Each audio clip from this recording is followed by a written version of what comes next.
4049, September 16, 2009. The quiet darkness of a Seattle morning was shattered when an explosion tore through the side of a Lake City library, waking sleeping residents and sending debris flying. As first responders rushed to the scene, they found something unexpected among the wreckage: empty safety deposit boxes, their contents stolen in one of the strangest unsolved heists in Seattle's history. Welcome to The Money Trail, where we delve into financial mysteries and unravel the threads that lead us to the truth. In this episode, we're diving deep into the Lake City Library heist, a bizarre case that has left investigators stumped for over a decade. The Lake City branch of the Seattle Public Library had been a trusted institution for decades, serving as a community hub and protecting the valuables of countless local residents. So when an explosion rocked the building, it wasn't just the physical structure that was damaged. The trust placed in this venerable establishment had also been shattered. The safety deposit boxes contained items of immense personal value, heirlooms, family photographs, and financial documents. In total, 68 boxes were emptied, with an estimated $300,000 worth of goods stolen, a staggering sum for a library heist. But what makes this case truly unique is the method by which the thief gained access to these tightly secured containers: dynamite. This wasn't some amateurish attempt at financial gain, it was a meticulously planned and executed crime, one that required knowledge of demolitions and the inner workings of safety deposit boxes. The question remains, who would go to such lengths to steal from their fellow citizens, and why? As we embark on this journey into the Lake City Library heist, we'll explore the intricacies of financial crime, the history of safety deposit boxes, and the shadowy world of those who seek to exploit them. We'll delve into the lives of those affected by the heist, and we'll follow the twists and turns of a case that has confounded investigators for over a decade. So join us as we trace The Money Trail, unraveling financial history one mystery at a time. In the heart of downtown Seattle, a stone's throw from Pike Place Market, stands an institution that has weathered over a century of change: the Seattle Public Library.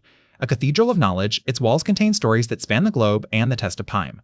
But in 2010, it became the site of a mystery that continues to confound investigators: the case of the empty safety deposit boxes. Completed in 1906, the library's grand Beaux-Arts structure was designed to evoke both Roman civic architecture and the elegance of Seattle's booming economy. Its interior is a labyrinth of corridors, stairways, and reading rooms, all leading to the basement vault where the heist occurred.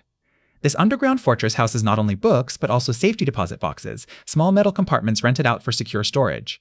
These boxes are popular among patrons seeking a safe haven for their valuables, ranging from family heirlooms to confidential documents.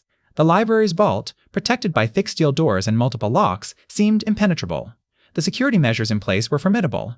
Access to the safety deposit boxes required dual authentication: first a key provided only to the renter, then entry into a private room monitored by surveillance cameras. Despite these safeguards, on a quiet morning in November 2010, library staff discovered something shocking. Over $3 million worth of items had vanished from 65 safety deposit boxes. The theft shook the community and raised questions about the library's security measures. How could such a massive heist go unnoticed? Who would have the audacity and the skill to pull off such a crime? And perhaps most importantly, what happened to the missing millions? As we delve deeper into this tale of intrigue, remember, every lock has a weakness, every vault can be cracked, and every secret will eventually come to light. So stay tuned as The Money Trail continues to explore the case of the empty safety deposit boxes, uncovering financial history one mystery at a time.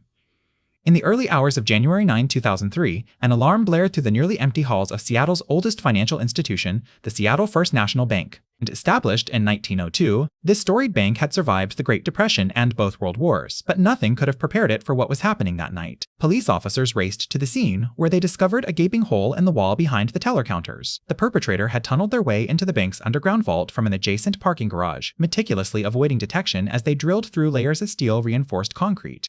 Once inside, the thief focused on safety deposit boxes, carefully bypassing the main vault door and its time lock mechanism.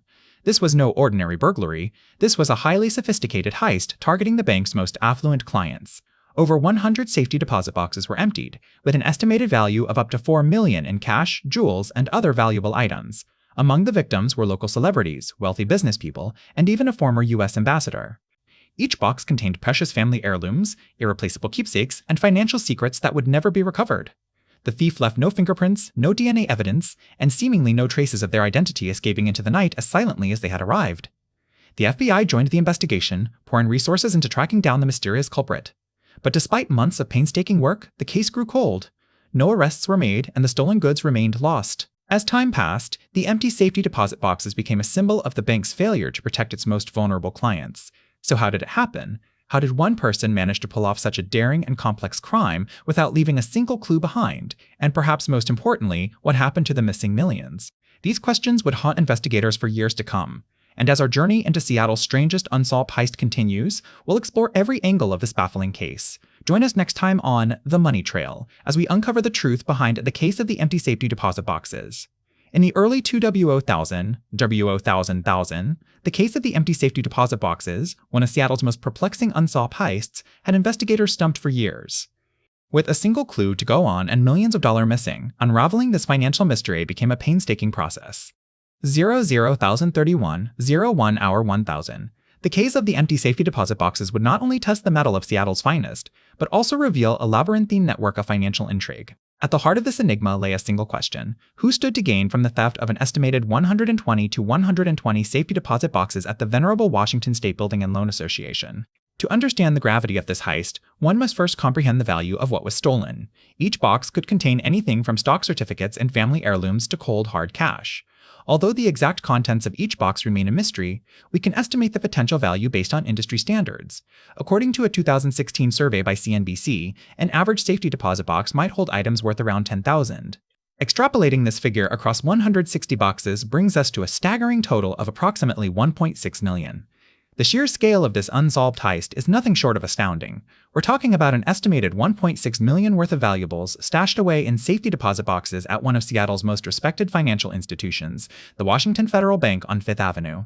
But it's not just the monetary value that makes this case intriguing, it's the mystery surrounding what each box might contain. Family heirlooms, stock certificates, precious metals, or cold hard cash, all locked away, waiting for their owners or rightful heirs. And now, they sit in a police evidence room, untouched and unclaimed. Each box represents a story, a history, a secret that we are no closer to unlocking. This case serves as a stark reminder of how much wealth goes unnoticed and unaccounted for in our society.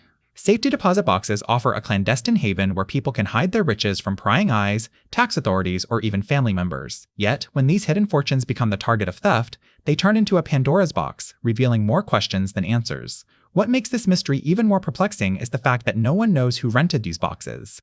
The bank maintains strict privacy policies, meaning they won't disclose any information about their clients without legal authorization. So here we are, months after the burglary, still trying to piece together the puzzle. We have the location, the approximate value, and the number of safety deposit boxes. But the identities of the box holders remain shrouded in secrecy. It's like tracing a money trail with no footprints leading away from the scene of the crime. What begins as an investigation into a daring heist turns into a philosophical exploration of wealth, privacy, and our relationship with material possessions. Who owns this money? Where does it come from? And most importantly, where does it go when it disappears? These questions linger over Seattle like a financial fog, obscuring the truth behind the strangest unsolved heist in the city's history. 3,000 a.m. A stillness descends upon Seattle, a city defined by its relentless pursuit of innovation and progress. Yet, beneath this veneer of modernity, a mystery lingers, an unsolved financial caper that has confounded experts for decades. This is the story of the strangest unsolved heist in Seattle's history,